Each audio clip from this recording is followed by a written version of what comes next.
வணக்கம். ராமநவமி விரதம் இருந்து ராம நாமத்தை நம்ம நினைச்சோன்னா கட்டாயமா நம்ம மனசுல நினைச்ச காரியம் நிறைவேறுங்க. ராம நாமம் அப்படின்னாலே நமக்கு ஞாபகத்துக்கு வர்றது ஆஞ்சநேய பகவான் தான்.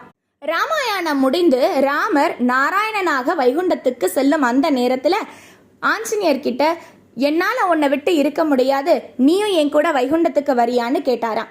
அதற்கு ஆஞ்சநேயர், சுவாமி, இந்த ராம அவதாரத்தை நான் தினமும் பார்க்க முடியுமா அப்படின்னு கேட்டாராம்.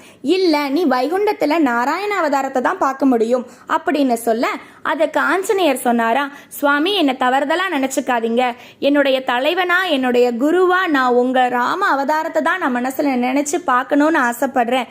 நான் இங்கேயே இருந்து உங்களுடைய நாமத்தை பாடுறேன். மக்கள் எல்லாரும் ராமாயணத்தை படிக்கும் பொழுதும் ராம நாமத்தை சொல்லும் பொழுதும் நான் அங்கேயே இருந்து அவங்க கூட உருகி நான் உங்களை நினைச்சுக்கிறேன் அப்படின்னு ஆஞ்சநேயர் சொன்னாராம். ஓம் நமோ நாராயண.